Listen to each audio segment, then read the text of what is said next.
This is part 2 of Appendix C in the Radio Design 101 series. We're talking about radio frequency circuit construction techniques. The how, but also the why. Why, for example, do modern printed circuit boards employ ground planes? And to get to the answer, we're going to do a tiny bit of history, but then we'll look at modern techniques as well. And we're going to do that by contrasting one-layer printed circuit boards and the problems with traces carrying one signal coupling to traces carrying another signal. It turns out that if you use ground planes with 2 or higher layer circuit boards, that problem is mitigated a lot. All right, so let's get into it. Real quick, the 1966 ICO 753. I had one of these when I was in high school. Let's look at the internals of it. The radio is based on vacuum tubes. And the key point about those is that they use something called point-to-point wiring. So let's look at these tubes over on this side of the chassis. They plug into tube sockets, and this is what the tube sockets look like below. You almost can't see them because of all the point-to-point wiring done to put components connecting to the various terminals on the tube. And I'm not going to go into any details on this because this is old news. We don't do this anymore. And we'll see why. One reason why is because it's labor intensive. So around about 1967, there was a transition where we started seeing circuit boards, and the tube sockets would plug into those, but they're printed circuit boards. And what that means is all the wiring connections are made for you on the board itself.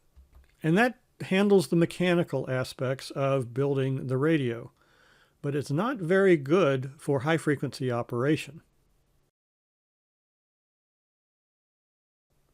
As we mentioned in part 1, this trace right here is right next to this trace, and it's close to this trace. And those traces have capacitance between them. So there are extra capacitances in the circuit which are not part of the actual components you're trying to use. They just exist in the physical layout, and we have to address that. But it does work at the lower frequencies, up to, say, 30 megahertz or so. The problem with this at high frequencies is shown here. Aside from the obvious routing limitations, just trying to make traces that go from point A to point B in different parts of the circuit, we have coupling and crosstalk issues, where the capacitance from one trace to another will let some signal over. So here's an abstract diagram of how that happens. I've drawn a couple of amplifier signals. We can imagine some low-level RF signals getting amplified up, so they're not very big.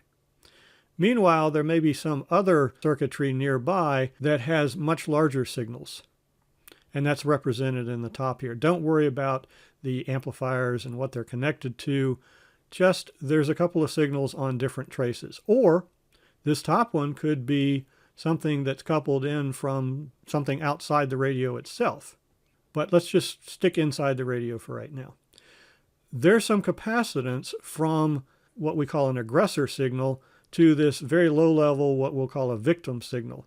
And it's called a victim because we're trying to process a signal and amplify it up, but in the process, the aggressor signal couples into it, and that may be a completely different signal, and it will corrupt what we get down here at the bottom. Where do these capacitances come from? Well, we covered that in part 1. We talked about any time you've got metals near each other, you get electric fields between them and some capacitance is formed. And we estimated those capacitances in the picofarad range, especially for a circuit board like this, where traces are long and close to each other. So imagine this capacitor is around 1 picofarad. At 1 megahertz, 1 picofarad has a reactance of about 159-160 k ohms. That's probably not going to disturb us too much. But let's see, maybe it will. What is this capacitor here? Well, that's more capacitance from a trace to wherever ground is. And where is ground in this circuit? Well, it's on the outside edge here where the circuit board is screwed into the chassis. So this is ground. So maybe that lower trace is this one, and maybe the upper trace is this one.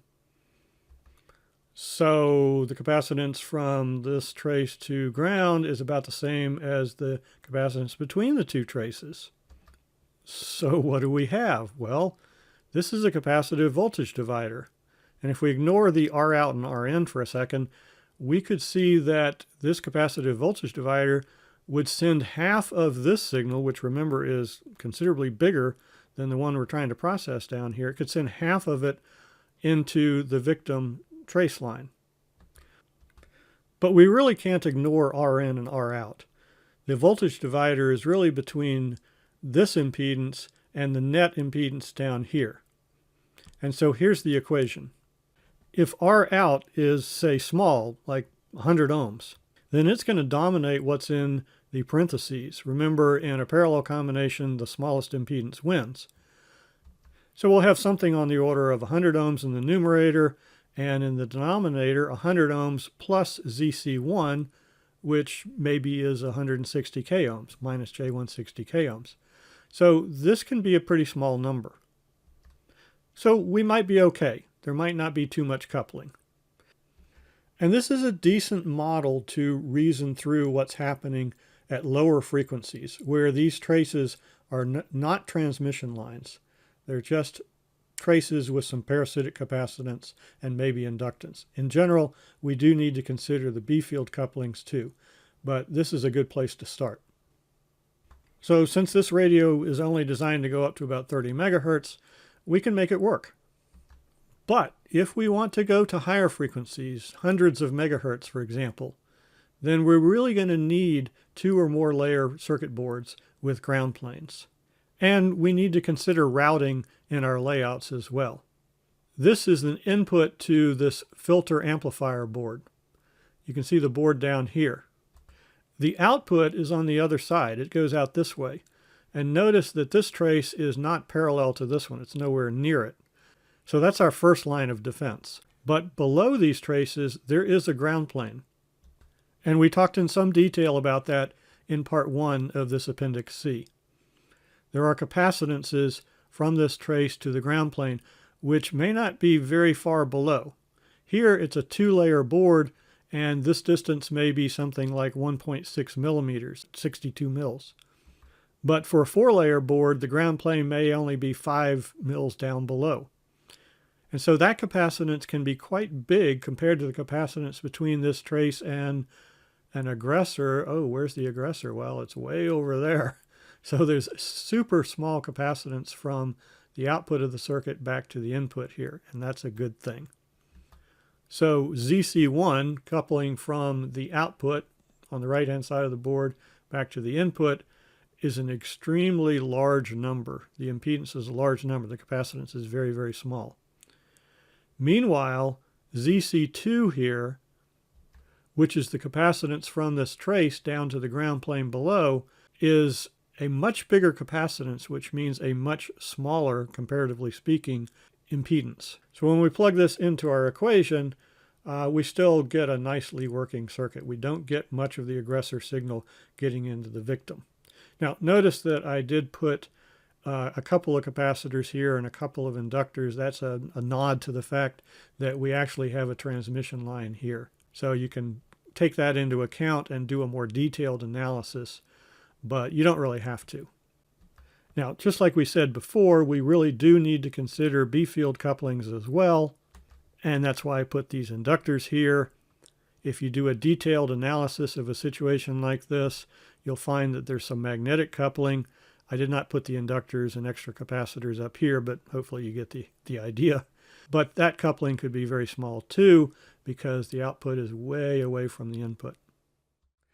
So, in summary, the ground plane below the traces makes ZC2, the impedance down here to ground, much, much less than ZC1, provided your traces are not right next to each other, if the trace spacing is much greater than the board thickness. But what about if you include all this magnetic coupling and everything else? Well, that is the stuff of research papers. So, let me go to that.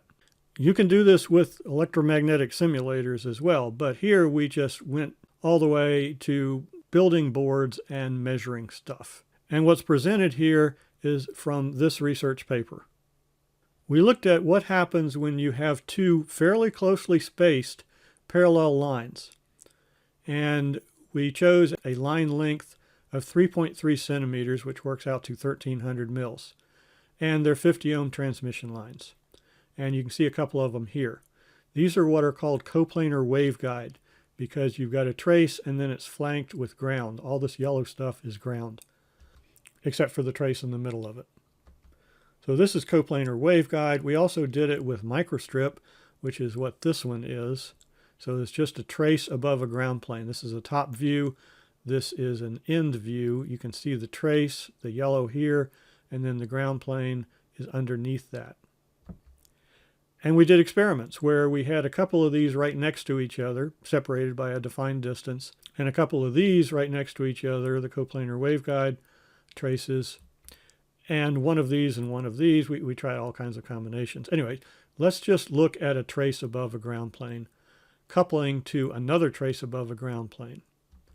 So in the experiment, the traces were 150 mils apart, or 300 mils apart.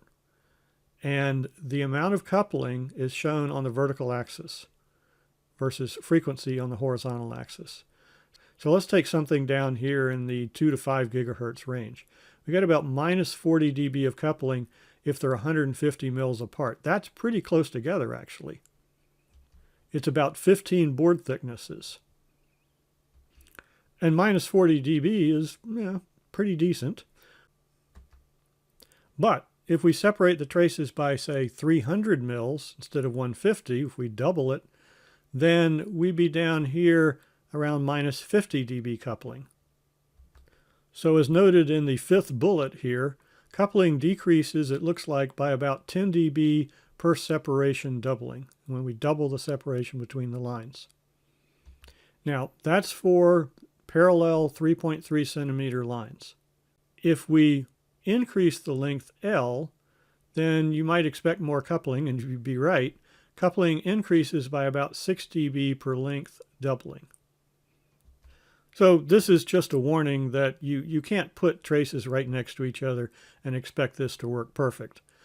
But it is working quite well to have the ground plane below the traces on the circuit board.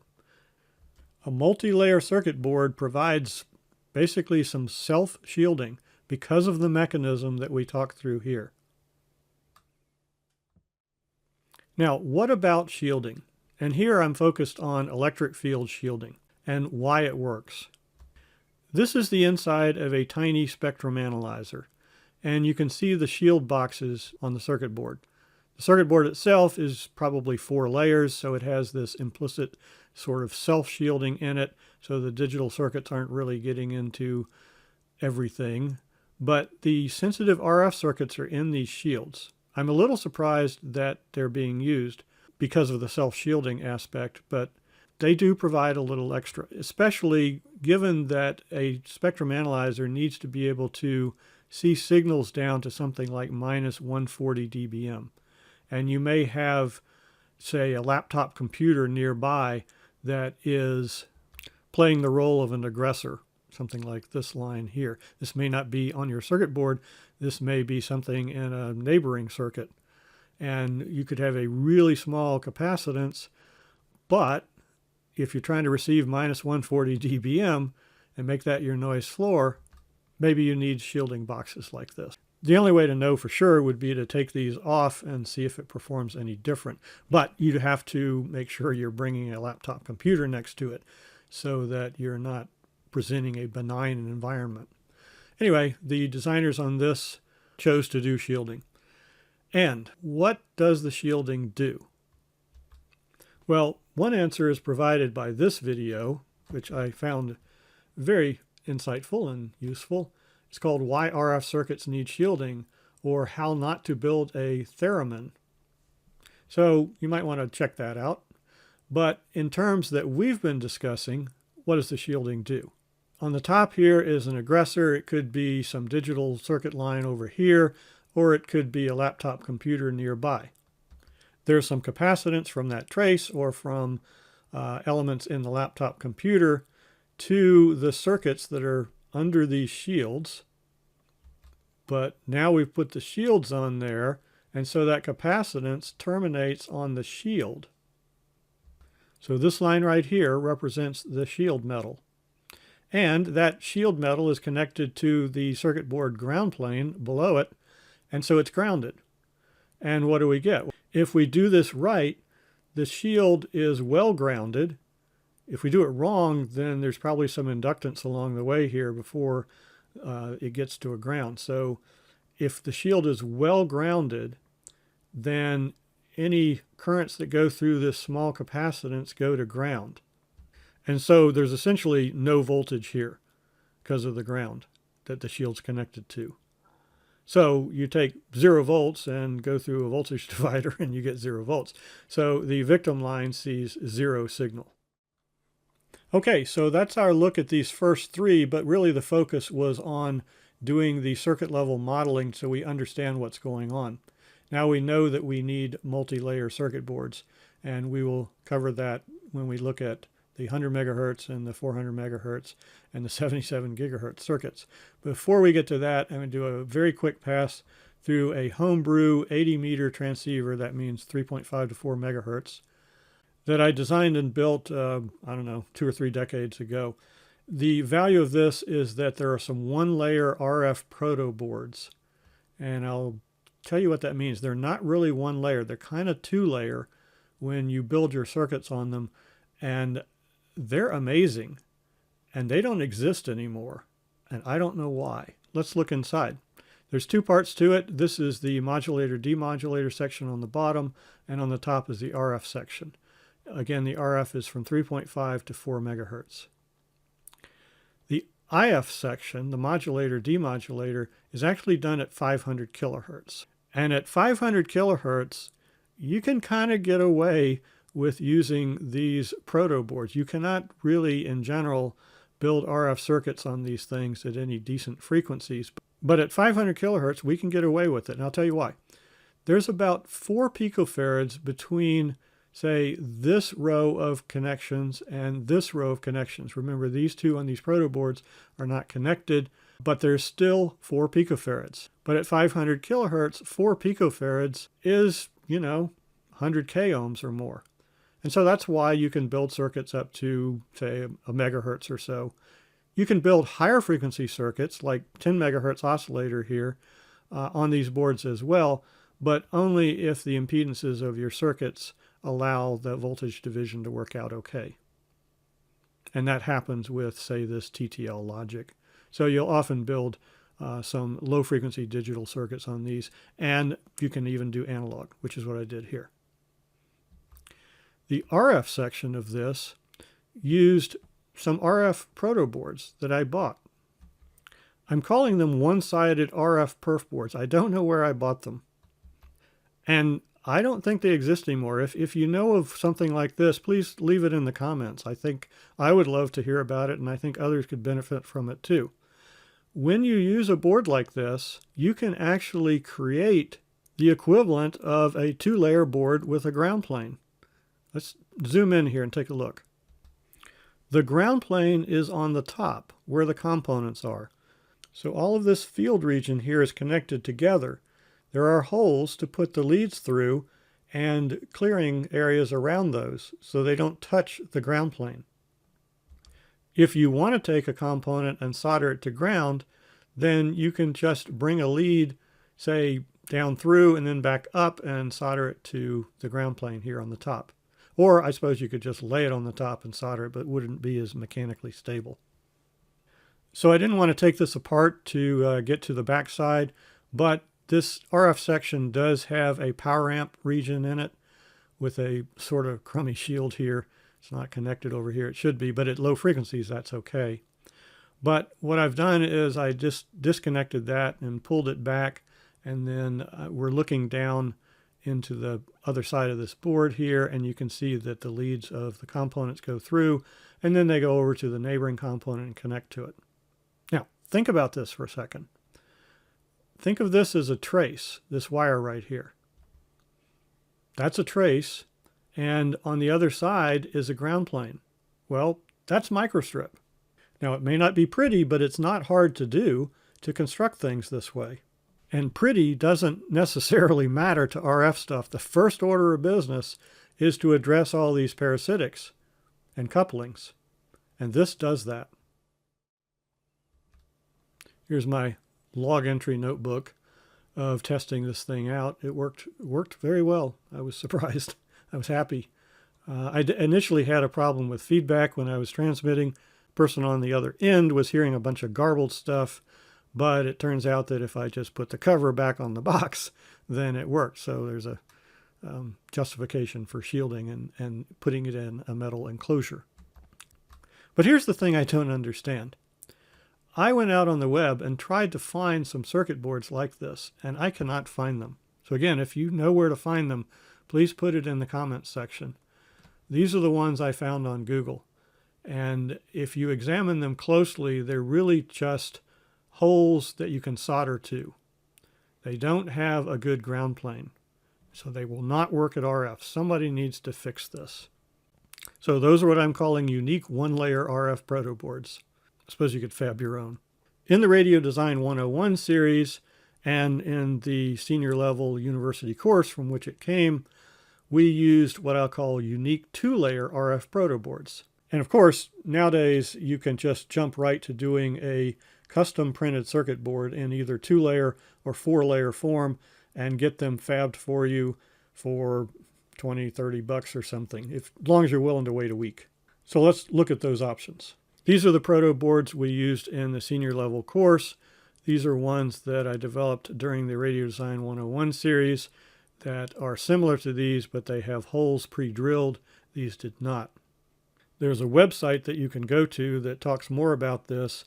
And in fact, one of the viewers of the series created layout design files and Gerber files that you can make these for yourself. You can have them fabbed. So here's the link where you can find that. These work really well with surface mount component. You can see the surface mount components here. You can see there's holes. Those go to the back side and they don't connect to the ground plane unless you bridge from the center ring there to the ground plane near it, which is a little tricky with a soldering iron, but it's not that hard. And I'll let you think through the coupling issues.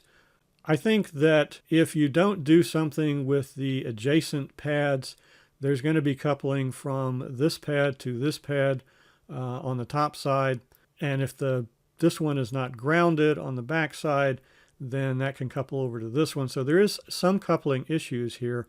However, you could make coplanar waveguide with this if you just lay down a wire here and solder it and do the same thing on the back side. You'd have beautiful coplanar waveguide. So that's all for prototyping, unless you have extra time. In the course we didn't, because we can't afford 5 weeks of waiting for circuit boards. But if you have that extra time, you can send the board out for fab. So this is one that a student in the course did. FM receiver board. It has everything on it that all of this had, essentially. We can't remember if this is a 2-layer or 4-layer board, but we're certain that there's a ground plane. In fact, you can see it here. If you look at the edge, you've got a lighter green, and then the darker here is seeing through the board to the ground plane copper below.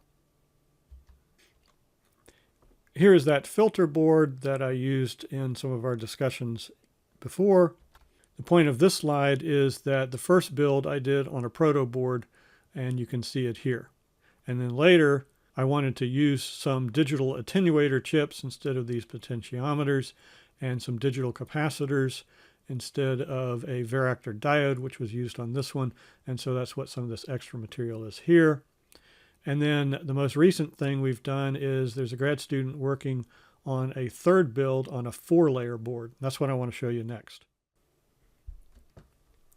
But before I leave this slide, I want to point out that there is something here that you really shouldn't do.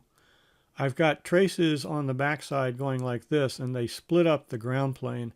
And then there are traces, these are serial bus lines, on the top side that run across those. And that's really not something that we should be doing.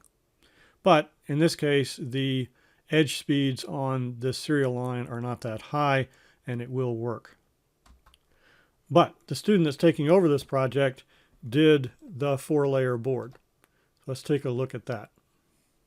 He used a program called KeyCAD to do that. This is a freely available PC board layout tool. It has somewhat of a learning curve, but it's extremely powerful and relatively easy to use once you have learned it. So let's take a look. It's involved, so I'm not going to try to explain the details of this. There are plenty of videos on how to use KeyCAD. What I want to point out is there are 4 layers.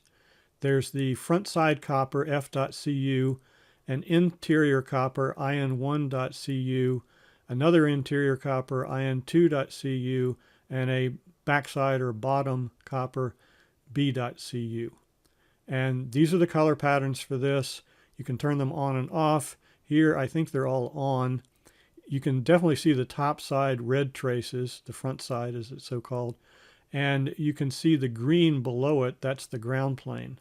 So here you can see some green below it. It's also below it here, but he didn't open up the layer on the top side there. And there are what are called via stitching between the metal on the top. So this is all kind of a ground plane flood on the top, and the green ground plane below it. And I'm not sure what's on the back side, the blue, but let's take a look at what we call the layer stack up. So this window right here is captured from a fabricator website. The fabricator is called JLC PCB, and the stack up refers to basically what are the thicknesses of insulator between the metal layers. So you can see that the distance between the first layer, copper, on the top, or so-called front side, the distance to the copper ground plane layer below it is this number right here, 0.21 millimeters. And then there is a core layer that separates one internal copper layer from the one below it, and that's 1.065 millimeters. And then it's symmetric on the other side. So you've got a very thin region here that separates the copper on the top from the internal ground plane, and that's useful for the reasons we've discussed. So I would encourage you, if you want to get into printed circuit board design and layout, to maybe check out KeyCAD and either JLC PCB, or there are many other fabricators. I'm not trying to sell this one. Just remember that KeyCAD does require a fair amount of work to spin up on, maybe a week. Let's move on to IC design. This is an IC that our research group did for a NASA project. It's a full transceiver on a chip, transmitter and receiver, and it operates at UHF in the 400 to 500 megahertz region. It does have some supporting circuitry, capacitors and resistors. We need those for, say, supply bypass, or the loop filter for the synthesizer was done outside the chip. And there was a baseband microprocessor to control this, and there was a display on this board. I'm not showing that. But the chip itself has all of the radio circuits on it, and it's shown on the right. The little squares on the outside ring here are what are called bond pads. It's a radio transceiver, so there is a low noise amplifier. That's this bottom left quadrant. There's a power amplifier. That's this upper left quadrant. There's a frequency synthesizer, local oscillator. That's the upper right. And then there's everything else, the mixer and the IF circuits and so forth, and that's down here. The things worth pointing out, say, for this video include that in the synthesizer there is a ton of digital circuitry. And what we did here is we actually built a ground plane on the top. This is a 3-metal process, so we dedicated the top metal to just a big ground flood. And then underneath that are all the digital circuits. So the idea was that they would not then couple to things like the oscillator or the LNA. Because remember, any currents flowing in a wire are going to create magnetic fields, and those magnetic fields could reach out from that digital circuitry and couple into, say, this inductor or these inductors that are part of the LNA, which are processing very low-level RF signals. So we put a ground flood over it. We didn't try it with and without, but it seemed prudent. So let's wrap this up by going up to 77 gigahertz.